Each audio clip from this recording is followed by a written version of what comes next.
السلام علیکم ورحمۃ اللہ وبرکاتہ۔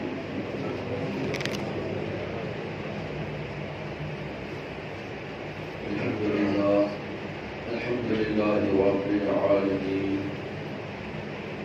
والعاقبۃ للمتقین والصلاة والسلام علی سید الانبیاء والمرسلین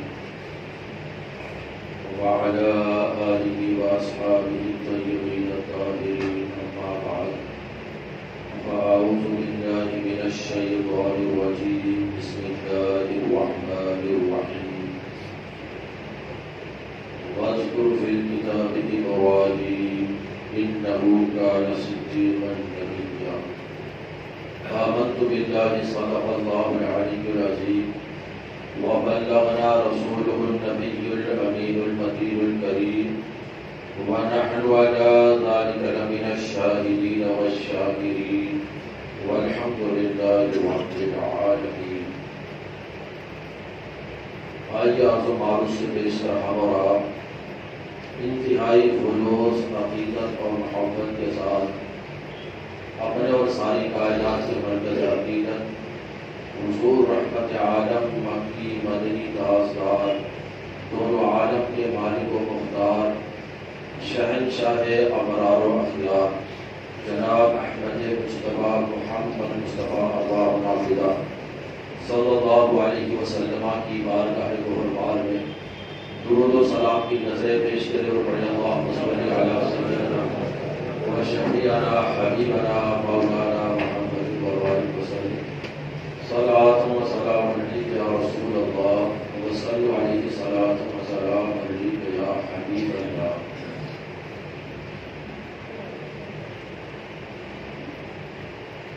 ماہ ذوالقعدہ کے آخری ایام چل رہے ہیں اور اسلامی سال کا آخری مہینہ جسے ماہ ذوالحجہ بولتے ہیں اس کا آغاز ہونے کو ہے۔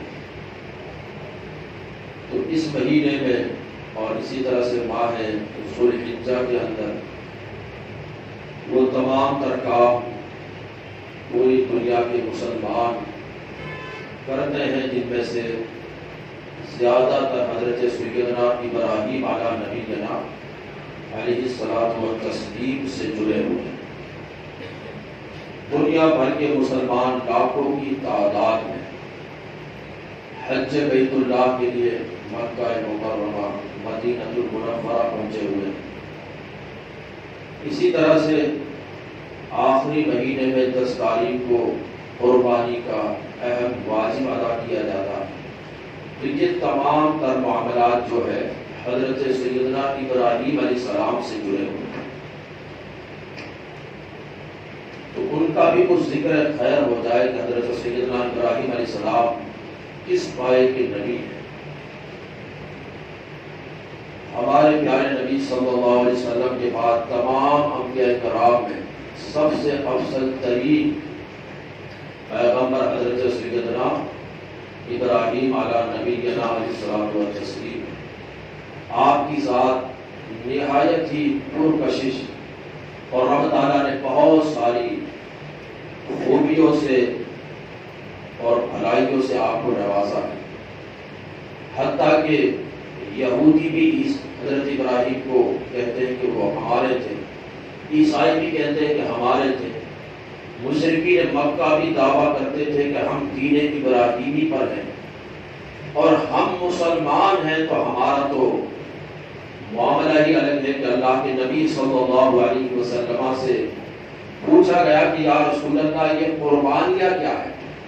تو آپ علیہ الصلوۃ والسلام نے ارشاد فرمایا یہ قربانیاں سنت ابیکم ابراہیم، تمہارے باپ حضرت سیدنا ابراہیم علیہ السلام کی سنت مبارکہ ہے۔ اور ابراہیم علیہ السلام کا مقام و مرتبہ یہ کہ آپ کے بعد دنیا میں جتنے بھی پیغمبر آئے وہ سب آپ ہی کی نسل پاک سے۔ اور یہودی عیسائی جو دعویٰ کرتے تھے کہ ابراہیم تو ہمارے ہیں، قرآن نے اس کا رد فرمایا اور فرمایا ما کان ابراہیم یہودیا ولا نصرانیا ولکن کان حنیفا مسلما، کہ ابراہیم علیہ السلام نہ تو یہودی تھے اور نہ ہی عیسائی تھے، بلکہ وہ دین حنیف کے پیروکار اور مسلمان تھے۔ تو اللہ تبارک و تعالیٰ نے حضرت ابراہیم علیہ السلام کی ایک خوبی اور ایک صفت کا قرآن پاک کی اس آیت مبارکہ میں ذکر کیا ہے۔ رب تعالیٰ فرماتا ہے وَاذْكُرْ فِي الْكِتَابِ إِبْرَاهِيمَ، کہ کتاب میں ابراہیم کو یاد کرو، إِنَّهُ كَانَ صِدِّيقًا نَبِيًّا، بے شک وہ بہت زیادہ سچ بولنے والے اور غیب کی خبریں بتانے والے تھے۔ تو ابراہیم علیہ السلام کو یاد کرنے کا اللہ تعالیٰ نے قرآن پاک کی آیت میں حکم کیا۔ اس سے پتہ چلا کہ اللہ والوں کی یادگار منانا، ان کی یادوں کو قائم کرنا، ان کا ذکر خیر کرنا، ان کے ذکر خیر کی محفلیں کرنا، ان کے ذکر خیر کے تمام تر کام کرنا، یہ تو ایسا کام ہے کہ جس کا خود رب تعالیٰ قرآن میں حکم دے رہا ہے۔ قرآن میں رب فرما رہا ہے کہ ابراہیم کو یاد کرو۔ اسی طرح سے اور بھی انبیاء کرام کا ذکر ہے کہ فلاں نبی کو یاد کرو، فلاں پیغمبر کو یاد کرو، فلاں رسول کو یاد کرو۔ تو یہ اللہ والوں کا ذکر کرنا، یادیں بنانا، یہ اللہ کی سنت ہے۔ اللہ کے نبی صلی اللہ علیہ وسلم خود فرماتے ہیں کہ جہاں اللہ کے محبوب بندوں کا ذکر ہوتا ہے اور اس کے محبوب بندوں کا تذکرہ ہوتا ہے تو وہاں اللہ کی رحمتیں برسا کرتی ہیں۔ اور جو بندہ وہاں پر جاتا ہے ان رحمتوں میں، کوئی کہتا ہے کہ یہ اللہ والوں کی مزارات پر کیوں جاتے ہو یا فلاں ولی کے مزار پر کیوں جاتے ہو، تو کہنے والے کو اگرچہ نظر نہ آئے کہ کیوں جا رہے ہیں، کیوں آ رہے ہیں، لیکن حقیقت یہ ہے کہ جو جاتے ہیں وہ اپنے آپ کو رحمت الہی کی بارش میں ڈبو کر لاتے ہیں، رحمت الہی کی بارش میں جھماجھم نہاتے ہوئے آتے ہیں۔ تو اللہ تعالیٰ نے حضرت ابراہیم علیہ السلام کا ذکر کیا اور ان کی ایک خوبی ذکر کی۔ حضرت ابراہیم علیہ السلام جو ہے یہ وہ پیغمبر ہے جن کو رب تعالیٰ نے تاج خلیلی عطا فرمایا، خلت کا تاج ان کے سر پہ رکھا۔ اور ہمارے نبی صلی اللہ علیہ وسلم وہ ہے جن کو رب تعالیٰ نے اپنا حبیب فرمایا۔ اور خلیل اور حبیب میں فرق ہے۔ خلیل اسے کہتے ہیں جو رب تعالیٰ کی مرضی چاہتا ہے، رب تعالیٰ کی رضا چاہتا ہے، اور حبیب اسے کہتے ہیں جس کی مرضی اور جس کی رضا خود رب چاہتا ہے۔ تو اللہ تبارک و تعالیٰ نے حضرت ابراہیم کو خلیل بنایا کہ وہ رب کی رضا چاہتے ہیں، رب کی مرضی چاہتے ہیں، اور ہمارے نبی کو اپنا حبیب بنایا کہ ہمارے حبیب صلی اللہ علیہ وسلم وہ ہے جن کی رضا اور جن کی خوشنودی رب تعالیٰ خود چاہتا ہے۔ تو یہ خلیل اور حبیب میں فرق ہے۔ پھر فرمایا کہ انہو کان صدیقا نبیّا، کہ بے شک وہ سچے نبی تھے۔ صدیق کا معنی ہوتا ہے سب سے بڑھ کر سچ بولنے والا، سب سے بڑھ کر سچ بولنے والا، جو ہر اعتبار سے سچا ہو، اقوال میں سچا ہو، افعال میں سچا ہو، اعمال میں سچا ہو، کردار میں سچا ہو، ہر اعتبار سے سچا ہو۔ اور ہر نبی، اللہ کے جتنے بھی نبی ہوئے، ہر نبی صدیق تھے، ہر نبی۔ لیکن ہر صدیق وہ نبی نہیں ہوتا، ہر نبی جو ہے صدیق ہوتا ہے لیکن ہر صدیق نبی نہیں ہوتا۔ اسی طرح سے ہر صدیق ولی ہوتا ہے لیکن ہر ولی صدیق نہیں ہوتا۔ تو صدیق ایک تو یہ ہے کہ سب سے بڑھ کر سچ بولنے والا۔ ہمارے اندر بھی بہت سارے صادق الگ ہیں اور صدیق الگ ہے۔ صادق مانے سچ بولنے والا۔ ہمارے اندر بہت سارے افراد ممکن ہے کہ صادق ہو، سچ بولنے والے ہو، لیکن وہ اقوال کے سچے ہو، یعنی صرف بات کی حد تک سچے ہو، افعال اور عمل کے اعتبار سے سچے نہ ہو۔ لیکن انبیاء کرام جو ہوتے ہیں وہ ہر اعتبار سے سچے ہوتے ہیں، چاہے کسی بھی جہت سے اٹھا کر دیکھیں، عمل کے اعتبار سے، کردار کے اعتبار سے، بات کے اعتبار سے، حتیٰ کہ رب تعالیٰ ان کا کوئی امتحان دیتا ہے تو اس امتحان میں بھی سچے اترتے ہیں۔ رب تعالیٰ نے فرما دیا کہ ابراہیم آگ میں کودنا ہے، مولا تیری رضا پہ راضی۔ رب نے فرما دیا کہ ابراہیم اپنے بیٹے کی گلی پر چھری چلانا ہے، تو وہ پیچھے نہیں ہٹتے بلکہ ربی لبیک کہتے ہوئے نظر آتے ہیں۔ تو انبیاء کرام جتنے بھی ہوئے زمین پر آئے، جتنے بھی اولیاء کاملین آئے، یہ سارے کے سارے سچے تھے۔ ان کی سچائی کو، ان کی صداقت کو بیان کرنے سے ہمارا ایمان مضبوط ہوتا ہے، ہماری روحانیت مضبوط ہوتی ہے، ہماری طبیعت میں نکھار پیدا ہوتا ہے۔ قرآن میں جا بجا رب تعالیٰ نے انبیاء کرام کا ذکر کیا ہے، مختلف نبیوں کا مختلف الفاظ میں ذکر کیا، اپنے حبیب صلی اللہ علیہ وسلم کو مختلف انبیاء کرام کے واقعات قرآن پاک میں بیان فرمائے گئے۔ یہ اسی لیے بیان فرمائے تاکہ اے پیغمبر تمہارے دل کو اطمینان ہو، تسلی ہو، اور تمہارے دل کو سکون اور چین میسر ہو کہ ان انبیاء کرام پر بھی بڑی آزمائش آئی ہے۔ تو انبیاء کرام سارے کے سارے سچے ہوتے ہیں، اور سچائی یہ بہت بڑا وصف ہے۔ سچائی تو ہے، یہ بہت بڑی خوبی ہے۔ ہم نماز پڑھتے ہیں، روزہ رکھتے ہیں، حج کرتے ہیں، زکوٰۃ دیتے ہیں، خیرات کرتے ہیں، یہ تمام تر کام کرتے ہیں، مال و دولت اکٹھا کرتے ہیں۔ ہر بندے کی تمنا ہوتی ہے کہ بیٹے کی ولادت ہو، لیکن قرآن کیا فرماتا ہے اطلاع، یوم لا ینفع مال ولا بنون، کہ قیامت کا دن وہ ہوگا جس دن مال اور اولاد کوئی نفع نہ دے گی، نہ مال نفع دے گا، نہ اولاد نفع دے گی، یہ کچھ بھی فائدہ نہ دے گا۔ قیامت کے دن سخت ترین دن اور انتہائی تپش والا دن اور سخت گرمی والا دن، اس دن اگر کوئی ہستی کام آنے والی ہے تو وہ نبی پاک صلی اللہ علیہ وسلم کی ہستی ہے، جنہوں نے ان کا دامن تھام لیا، ان کے ہاتھ میں ہاتھ دے دیا۔ تو وہ ایسی ہستی ہے کہ نہ دنیا میں ہاتھ کو جھٹکنے والی ہے اور نہ آخرت میں ہم سے دوری بنانے والی ہے۔ اعلیٰ حضرت امام اہل سنت فرماتے ہیں، آسیو دامن صفی کا تھام لو، وہ نہیں ہاتھ جھٹکنے والے۔ تو نبی پاک صلی اللہ علیہ وسلم ہم سے دوری بنانے والے نہیں ہیں۔ اس کے علاوہ مال بھی دور ہو جائے گا، اولاد بھی دور ہو جائے گی، لیکن کون سی چیزیں وہاں پر نفع دے گی آخرت میں قیامت کے دن؟ قرآن سے پوچھا جائے تو قرآن میں رب تعالیٰ کیا بیان فرماتا ہے؟ قرآن میں رب فرماتا ہے یوم ینفع الصادقین صدقہم، کہ قیامت کا دن وہ دن ہوگا جس دن سچے لوگوں کو ان کی سچائی نفع دے گی۔ تو جو سچ بولنے والے ہیں قیامت کے دن بھی ان کو یہ سچائی نفع دے گی، فائدہ پہنچائے گی۔ اور سچائی کتنی بڑی خوبی ہے اس کی فضیلت بیان کرتے ہوئے خود پیغمبر اعظم صلی اللہ علیہ وسلم نے ارشاد فرمایا، علیکم بالصدق فإن الصدق بر وإن البر یہدی الی الجنہ، کہ لوگوں سچائی کو اپناؤ، سچائی کا دامن تھام لو، کیونکہ سچائی بولنا یہ نیکی ہے اور نیکی جنت کا راستہ لے کر جاتی ہے۔ تو سچائی کے بارے میں فرمایا گیا کہ یہ جنت کا راستہ ہموار کرتی ہے، جنت کی طرف لے کر جاتی ہے، جنت کی راہ دکھاتی ہے۔ اور اسی طرح سے رب تعالیٰ نے ہم یہ بھی دیکھے قرآن میں کہ کیسے لوگوں کے ساتھ اٹھنے بیٹھنے، ان لوگوں کے ساتھ رہنے کا حکم دیا جا رہا ہے۔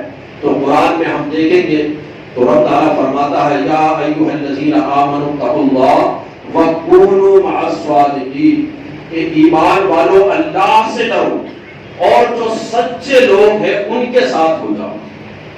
سچے لوگوں کے ساتھ رہنے کا قرآن حکم دے رہا ہے۔ اٹھو سچوں کے ساتھ، بیٹھو سچوں کے ساتھ، رہو سچوں کے ساتھ، کھاؤ پیو سچوں کے ساتھ، دوستی بناؤ سچے لوگوں کے ساتھ۔ تو قرآن بھی سچے لوگوں کے ساتھ ہمیں رہنے کا حکم دے رہا ہے۔ اب اگر کوئی مسلمان ہو کر یہ دعویٰ کرے کہ میں تو سچ بول کر ایک گھونٹ پانی بھی نہیں پی سکتا، تو یقیناً وہ غلط کہہ رہا ہے، وہ جھوٹ بول رہا ہے۔ اس لیے کہ سچائی تو وہ ہے جو انسان کو دنیا میں بھی سرخرو کرتی ہے اور آخرت میں بھی سرخرو کرتی ہے۔ اور انسان اور مسلمان کی نظر اس پر نہیں ہونا چاہیے جو دنیا دکھا رہی ہے، جو دنیا دکھا رہی ہے آج کے دور کے اندر، جو دنیا ہمیں دکھا رہی ہے، اور دنیا کے دیکھے دیکھے ہم چل رہے ہیں کہ دنیا میں کیا چل رہا ہے۔ اس لیے کہ دنیا میں تو ہوڑ لگی ہوئی ہے جھوٹ بولنے کی، کہ کون آگے جاتا ہے، ریس لگی ہوئی، جو جتنے بڑے منصب پر بیٹھا ہے وہ اتنے بڑے جھوٹ بول رہا ہے، وہ اتنے بڑے پوری رعیت کے ساتھ فراڈ کر رہا ہے۔ ہمیں تو وہ دیکھنا ہے کہ قرآن ہمیں کیا راستہ دکھا رہا ہے۔ تو قرآن ہمیں بتا رہا ہے کہ سچوں کے ساتھ ہونے میں فائدہ ہے، سچے لوگوں کے ساتھ رہنے میں فائدہ ہے، سچے لوگوں کے ساتھ سنگت اپنانے میں فائدہ ہے۔ تو اولیاء کرام ہوئے، انبیاء کرام ہوئے، صحابہ کرام ہوئے، ان کی ذات یہ وہ ذات ہے جن کے اندر سچائی کے جلوے نظر آتے ہیں، سچائی کے نمونے نظر آتے ہیں۔ تو حضرت سیدنا ابراہیم علیہ السلام کی خوبی قرآن نے بیان کی، انہ کان صدیقا نبیّا، کہ وہ سچ بولنے والے نبی تھے۔ صدیق کیوں فرمایا؟ صدیق کا ایک معنی یہ بھی ہوتا ہے کہ جو سچ بولے، تو سچ بولنے کا مطلب یہ ہے کہ اس کا عمل بھی اس کی تصدیق کر دے۔ یہ صرف نہیں کہ بات کی حد تک سچا ہو، بات کی حد تک سچا ہو۔ ابراہیم نے کہا کہ رب نے مجھے صدیق بنایا ہے، تمہیں دیکھنا ہے تو دیکھ لو، عمل کے اعتبار سے صدیق ہو، کسی اقوال کے اعتبار سے سچا ہوں، کسی امتحان میں اترنے کے اعتبار سے سچا ہوں۔ لیکن افسوس کا مقام ہے کہ العیاذ باللہ آج مسلمان اپنے آپ کو سچا کہتا ہے کہ میں صادق ہوں، میں سچا ہوں، لیکن حال یہ ہے کہ ہمارا عمل جو ہے ہماری مخالفت کرتا ہے۔ یعنی ہم زبان سے تو دعویٰ کرتے ہیں کہ سچا ہے، لیکن حال یہ ہے کہ اگر ہم اپنی سچائی کو ثابت کرنا چاہیں عمل کے ذریعے سے، تو ہمارا عمل اس لائق نہیں کہ ہماری سچائی کو ثابت کر سکے۔ مسلمان کہہ رہا ہے میں سچا ہوں، لیکن جھوٹ بول رہا ہے، کہاں سچا ہوا؟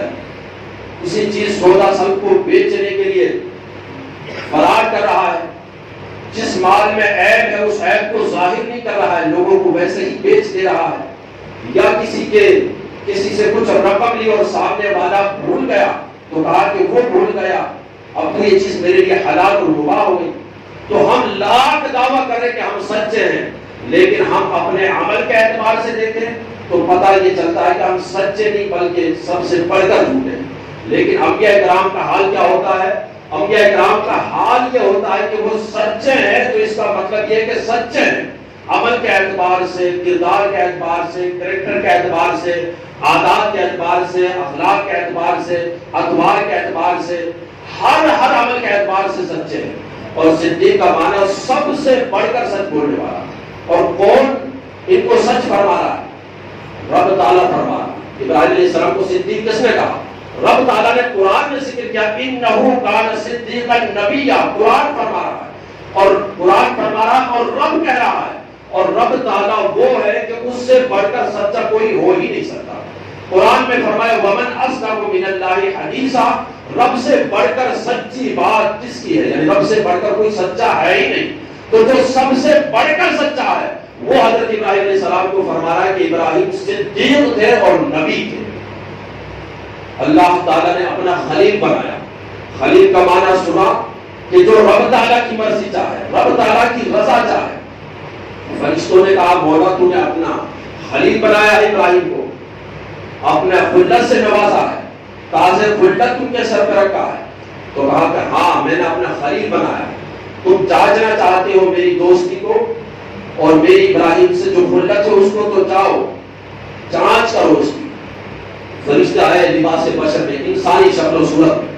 حضرت سیدنا ابراہیم علیہ السلام جنگل میں اپنی بکریوں کے پاس تھے، اور سارے انبیاء کرام نے تقریباً بکریاں چرائی، اور بکریاں چرانا یہ کوئی عیب نہیں بلکہ اس سے دل میں نرمی پیدا ہوتی ہے، دل کا موٹاپن اور دل کے جو روگ ہے وہ جاتا رہتا ہے، انسان کے نفس میں عاجزی پیدا ہوتی ہے، انکساری پیدا ہوتی ہے۔ اور بکری یہ وہ جانور ہے جو تمام جانوروں میں سب سے شریف اور مسکین کہا جاتا ہے۔ اس کے علاوہ گدھے کا معاملہ الگ، اونٹ کا معاملہ الگ، گھوڑے کا معاملہ الگ، لیکن بکری سب سے ہٹ کر۔ تو آپ اپنی بکریوں کے پاس آئے اور آ کر اللہ کا ذکر کرنے لگے۔ وہ فرشتے آ کر لباس بشر میں سبحان الملک القدوس، سبحان ذی العزت والعظمت والہیبت والقدرت والکبریاء والجبروت۔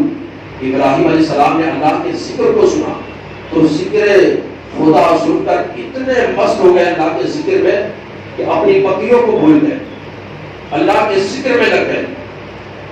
اب جب فرشتوں نے ذکر روکا تو ابراہیم علیہ السلام نے کہا کہ اللہ کا ذکر سناؤ جو تم ذکر ابھی کر رہے تھے۔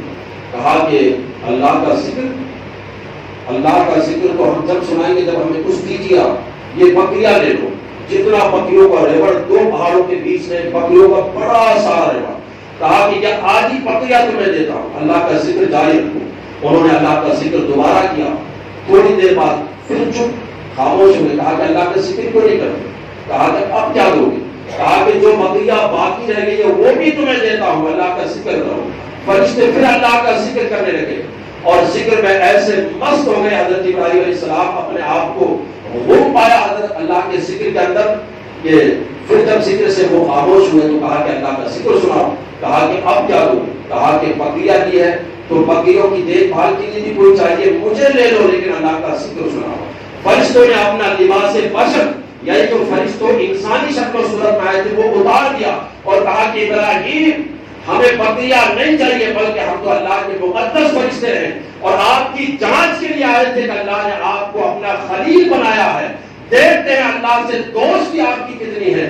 اللہ کے ذکر سے آپ کی دوستی اور تعلق اور محبت کا عالم یہ ہے کہ ذکر الہی میں اتنے مست جو اللہ کے ذکر میں اتنا ڈوبا ہوا ہو، اللہ کی ذات سے محبت کا عالم کیا ہوگا.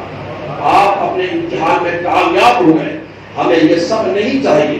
تو حضرت ابراہیم علیہ السلام وہ اللہ کا ذکر کرنے والے تھے. اس سے یہ بھی پتا چلا کہ اللہ کے ذکر میں یا اس کے حبیب صلی اللہ علیہ وسلم کے ذکر کے حوالے سے جتنا کچھ دولت خرچ کی جائے، جتنا مال خرچ کیا جائے، جتنا جو کچھ اللہ کی راہ میں دیا جائے، یہ فضول نہیں ہوتا بلکہ یہ اللہ کے یہاں ثواب کا ذخیرہ ہوتا ہے، ثواب بن جاتا ہے. تو ابراہیم علیہ السلام اولو العزم رسول ہے، بڑے پائے کے پیغمبر ہیں. نبی پاک صلی اللہ علیہ وسلم نے ان کی تاریخ و توصیف بیان فرمائی ہے. قرآن میں جا بجا ان کے ذکر ہے حضرت ابراہیم علیہ السلام کے. اور حضرت ابراہیم علیہ السلام نے جب کعبۃ اللہ کی تعمیر کی تو خود دعا فرمائی کہ مولا میری نسل سے آخری نبی کو بھیج.